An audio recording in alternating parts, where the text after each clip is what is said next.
Hey guys, what's up? Thanks for tuning into the Small Town Roofer podcast today. Today we have Trey Venture with Roof Rangers. Sorry, a little bit of a tongue tire there this morning, but yeah. How are you doing, Trey? Good. Happy to be on. Good. You got some projects you're going to go quote today, or you got anything good going on in your business? Yeah, got a lot of good things going on. We just got back from Top Rep yesterday. I don't know if you know what that is. Columbus? Yeah. You were only about 2 hours from my house. Oh, really? Oh, yeah, I didn't go, but yeah, I live in Marietta, Ohio. I'm just within 2 hours there. I always fly in and out of Columbus, so yeah, I'm out there quite a bit.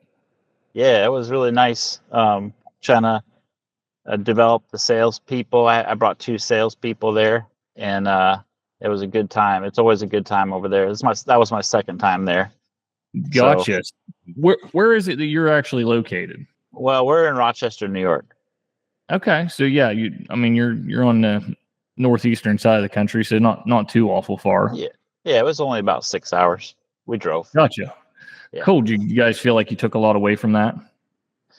Yeah, I did. To be honest with you, the first time I went last year, I flew to Texas to go by myself, and I kind of thought like I know this stuff already, and I was a little arrogant about it, and I didn't really want to participate as much. And this year, I just brought those 2 salespeople, and I didn't even get a ticket. I just kind of sat in the back and did paperwork, but I was listening into all the things that they were doing. And I was like, man, this is a lot better than I thought. So I was like, I should have, I say that was a mistake of me not to put my all into it the first time. And they're all pumped up and excited. And I left with pages of notes of stuff that we could do better. And I wanted to hear from them on what they think we could do better. And so they could own it. And they did. They came up with a lot of good ideas. I think one of the most interesting ideas was so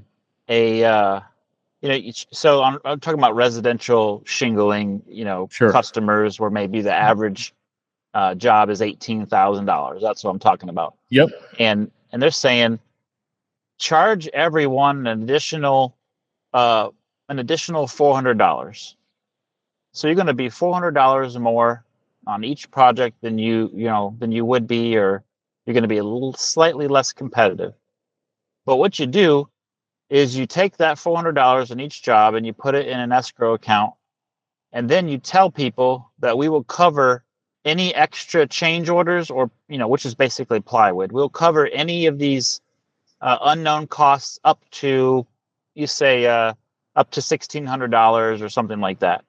Sure. So basically, as long as you don't have that happen more than 1 out of 4 times, you're okay. And I would say, this year we only had maybe 1 or 2 jobs that exceeded that, and everyone else is just like maybe 1 sheet of plywood here, 3 or 4 sheets there. It wasn't a big deal. No one was like a total loss. So basically, you present this to them because we know the square footage. We know those costs. The only question mark is, are we going to have plywood damage? We don't really know that. Right. It's impossible to know how much. So if you can come in there, you might be slightly higher, but there's not going to be any question marks. If there's an issue here or there, we're going to cover that for you because we have already saved for that and we've already planned for that. And that's just our policy. I was like, that's a pretty interesting idea. So I thought we would try that. Yeah, that's a fantastic thing to take away.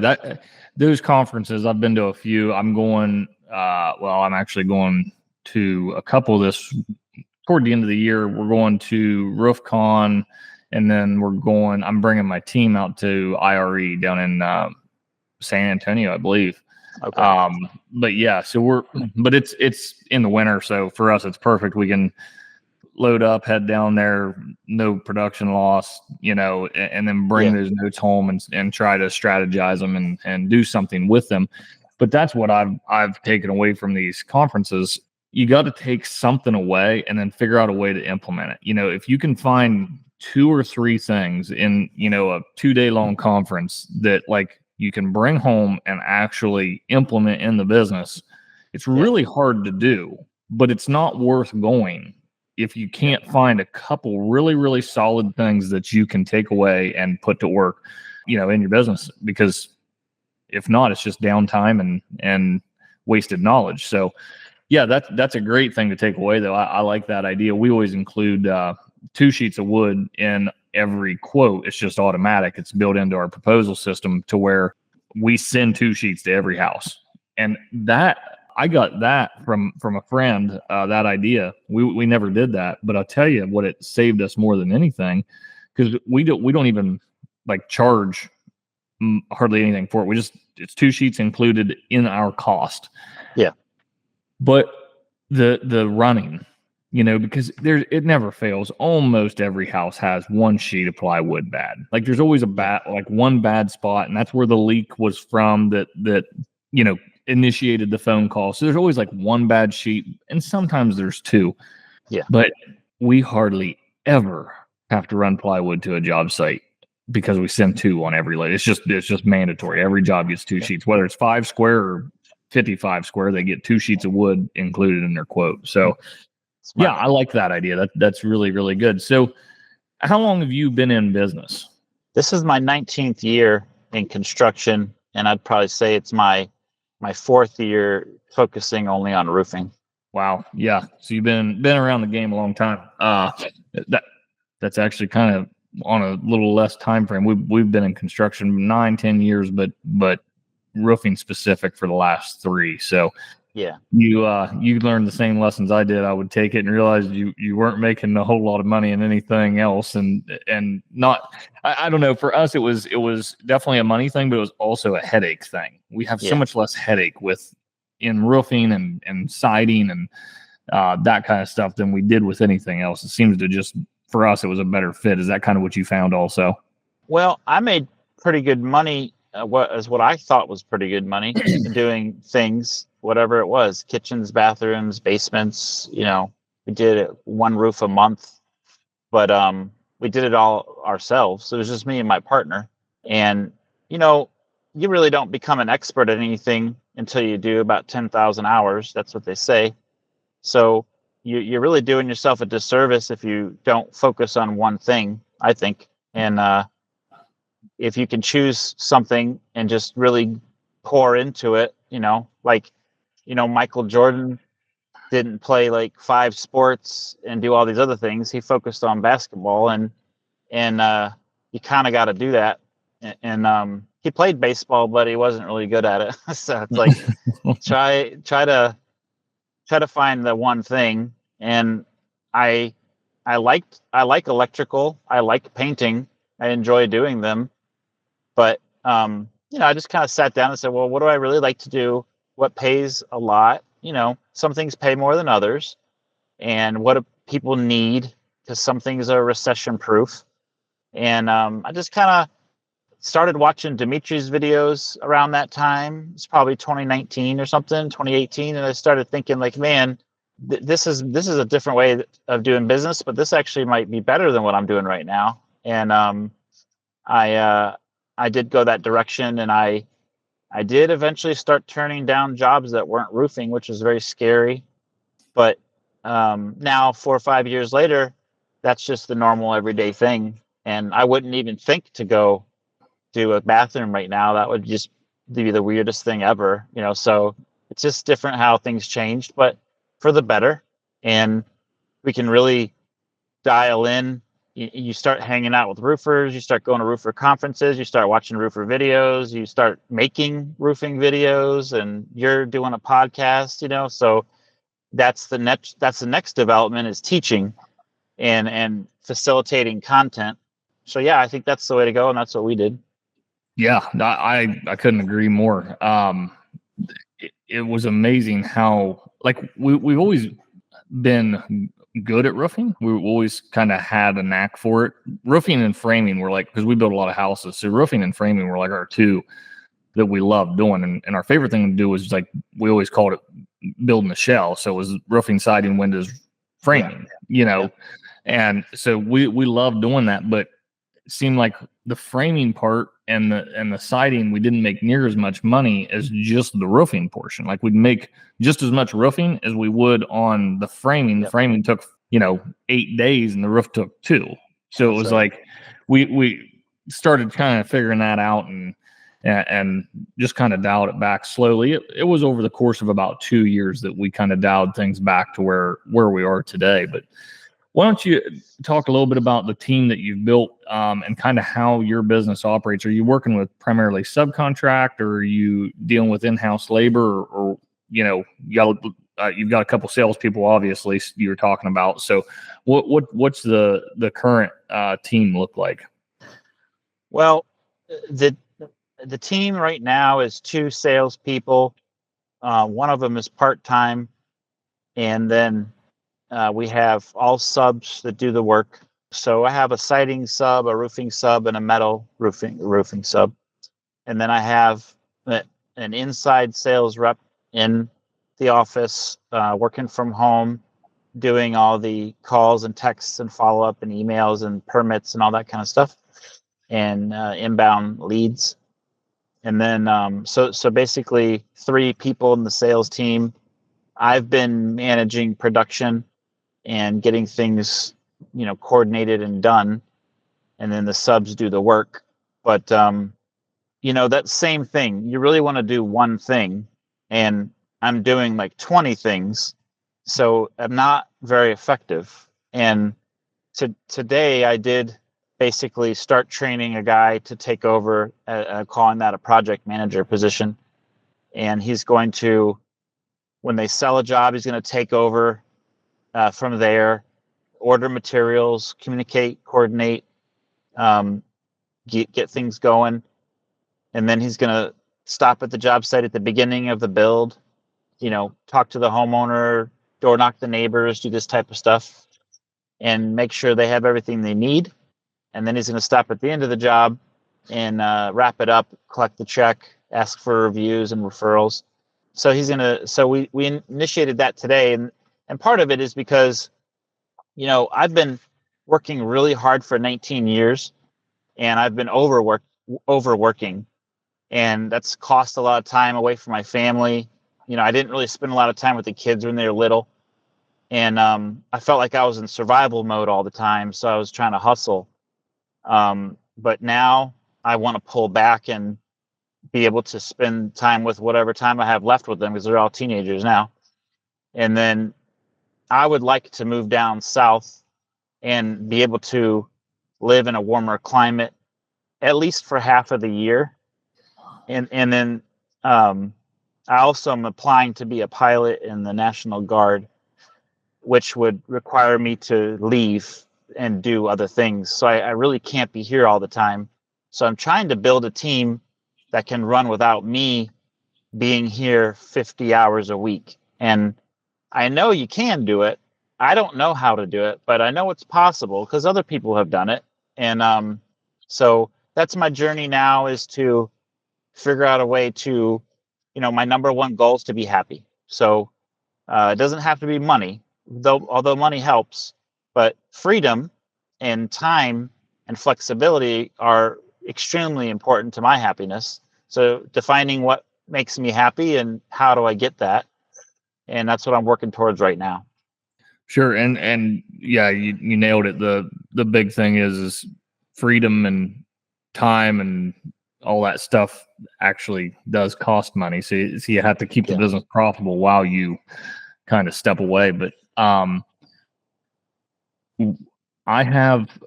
feel like successfully done that so far. And, the big things that I've done is really just empower the team and give them the responsibility that I would take upon myself. But at the same time, I changed my perspective a little bit and changed it to where I always expected them to do what I do. But they don't have the same skin in the game. They don't have their neck on the line as much. So it's really, really hard to ever find somebody to achieve the same level you're set out to achieve. So what I started trying to change my mentality to was, if they can do 75% as good as me, that is a passing grade that satisfies 95% of people. I was overachieving they don't have to overachieve. They can just achieve. Right. Yeah. So when I did that and really changed my mentality about how I was looking at my staff and my team and how they can kind of step in, that was a big factor. I had to kind of let go of those reins a little bit and then loosen up the level of perfection that I expected. That definitely kind of opened up my opportunity to kind of start stepping away.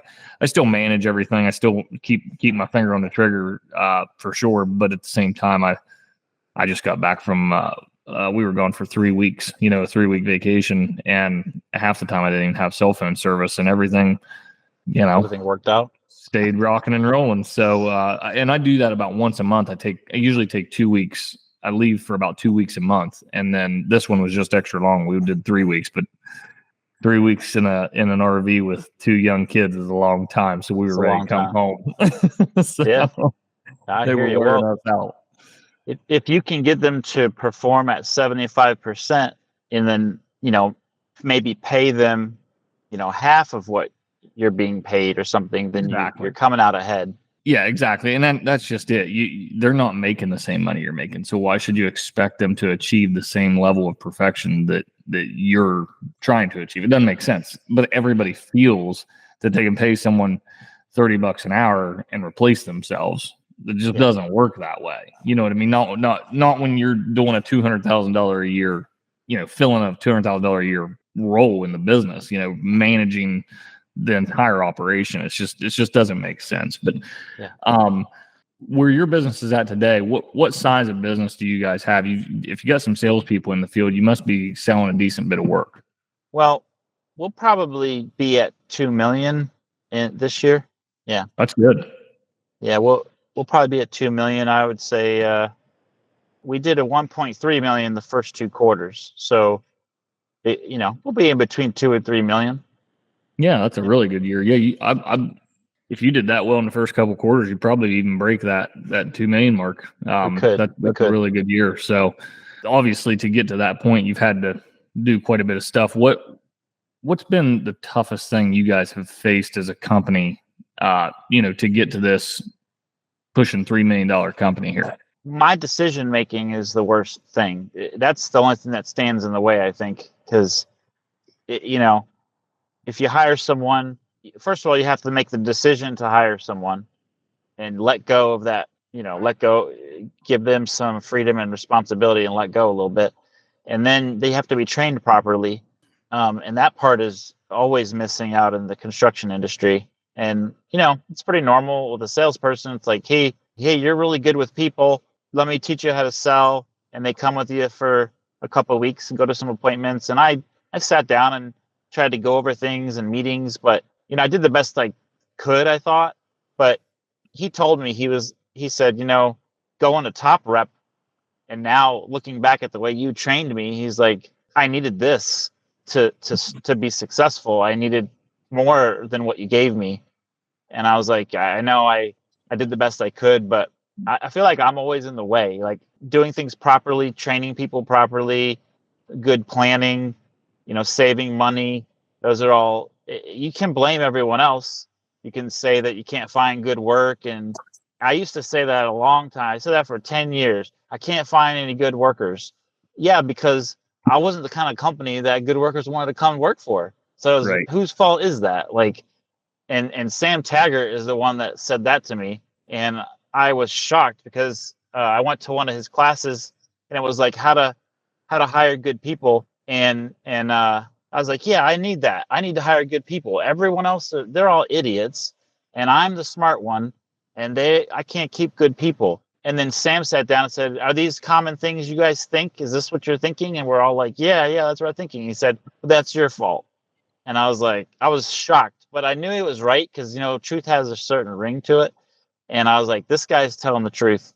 And there's something about that. So I need to change. And so, yeah, I would say that the hardest thing is not finding good people or finding leads or these types of things, which are all challenges in any business. But my decision making has always been the funnel, that gap there. And professional development and training for me is important. So reading books, listening to YouTube videos, listening to podcasts, going to training events, because I'm the one that needs the help, and I need to challenge myself and copy other successful roofing companies and be like them, which has always been the way I did it. So Sure. so yeah, that's my answer.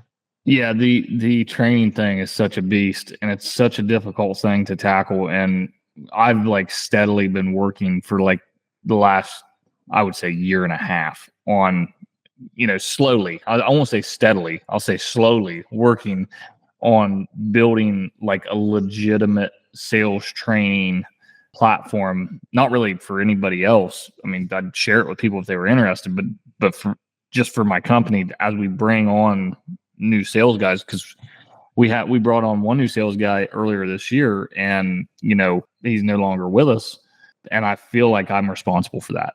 I feel like he wasn't trained right. Don't get me wrong, I think we gave him almost 2 months of time with our other reps, with me, with with our tech guy inside of our CRM and our tech stack, to really understand the processes that we use. But, he was a good person and he's a smart guy.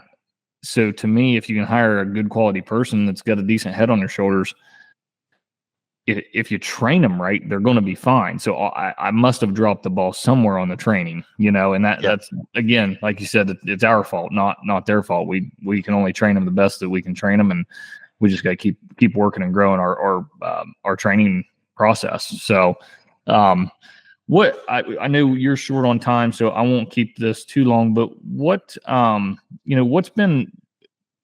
would you credit the big part of your guys' success to? Because I mean, doing $3 million or pushing it, we'll say, that's no small task. That most companies never even see $1 million in revenue. So if you're going to triple that, you've obviously found some success somewhere. What would you credit that to? Well, by the way, my highest year was $1 million. It was 1.4 million. That's the highest I've ever done. So, I'm excited to see this year come. But I'd say at the beginning, we did repair work and got our foot in the door, and we always called and texted people back. So I drilled it at the beginning that if someone texts you or calls you, especially texting, text them right back. And that's the way we're going. That's the future. And people are at work and they will not be able to call you, but they will text you, and you can get in that way. You want to be in their phone and responsive, and they will link that to value. So I got real responsive early on, and that helped a lot. Doing the repairs, we had to start turning down repairs, unfortunately. Even when I went up to like a $400 minimum, I still felt like we needed to cut them. So I just had to cut them a month ago. For now, we'll pick it back up in the wintertime, but sure, there's too many full roof replacements. And I was like, if I have to go to an estimate and do the same amount of work to quote a repair, and you're taking me away from a full roof replacement, obviously I have to choose one or the other, because I'm not getting to all the leads. We just got a hailstorm a month ago, so it's a little different situation this year. Right. So I would say we try to be as responsive as possible, and that helped us and the repair work got us a foot in the door, and then it's like, if you kind of just show up and you're not an idiot and you do some basic, decent human things, you're kind of ahead of like 75% of the people out there, Don't you think? That's a fact. That is a fact. We win so many jobs off just showing up to the appointment, like because they've called 5 guys and nobody came, and it's like, guys, just shooting fish in a barrel. Like, what are you doing? I know you can beat my price. I got 10 times the overhead that you got. All you got to do is show up, and they just don't. So yeah, that's funny. There's really, really good roofers, and then there's really, really bad roofers. And it's not hard to separate the two. So one last thing before you go, and I know you gotta get running, but I'm a personal curiosity. You're in New York, right? So what do you guys do for your winters? That's a good question. We've tried lots of different things. We've tried snow plowing. We've tried going down to Florida and Texas and doing work for family and friends. We have gone inside and done kitchens and bathrooms. That's one thing that hasn't worked very well, is trying to do other things, because now I'm out of practice and I don't really want to do it anyway. So what happens is, like, we take on some projects and then we get a warm up. So now you got 2 weeks of good weather in January. Well, now these people that have been calling you are ready to pay top price, but then you already committed to do a bathroom, and then you end up blowing off the bathroom, and now they're mad at you, and then you're hustling and you're going back and forth, and it doesn't seem to work out very well. But we've been able to work through the winter because there's a lot of emergency repair work that has to be done. And if you have a leak, you can't wait 4 months to get it fixed. So there are people that still need roofs done. There's emergency work, there's repair work. And, a real good way to do it is to make money 8 months out of the year and take the winter off, or just cut back. So that's the best way to do it. I haven't been able to do that yet, but I did sign up with Conklin this year, and I've been installing for Geico. So those bring in higher ticket jobs and there's more profit left over. So eventually I'll get to the point where I could take the winter off. And I think that's a great way to do it. Or just, piddle around 2 days a week doing some things, but you don't need to hustle 5-6 days a week like that. This year is hopefully our first year attempting that. We have always, always tried to, still keep moving in the wintertime, and it's just never profitable. Like you said, the worst thing is you get stuck in a big remodel. We haven't done this for a few years, but we get stuck in a big remodel, and sure as shit, there's add-ons and this, that, and the other, and we're there till April. And it's like, I could have been roofing. I could have been making real money, and growing the brand that I'm trying to grow, not piddly shit that I really shouldn't be doing. Exactly. The thing we're really focused on this winter is training. We're going to work real hard. We're not looking to be productive or profitable outside of the office. We're going to work really, really hard on kind of expanding our knowledge and trying to be better at roofing. And then when the season starts, hopefully we're ready to rock and roll. So, hey, I know you got to get going, so I won't keep wasting your time. I appreciate you taking a few minutes and chatting with me. It's great to meet you. Great to learn a little bit about your business, and hopefully one of these days we can do this again. Maybe you'll have hit that $3 million mark by the end of the year, and you can come brag a little bit. That'd be cool. Yeah, I have to jump on STR and do another one. Absolutely, man. Sounds good. Well, guys, thanks for listening to the Small Town Roofer Podcast. Trey, thanks for your time. All right. See you guys. Yep. See ya.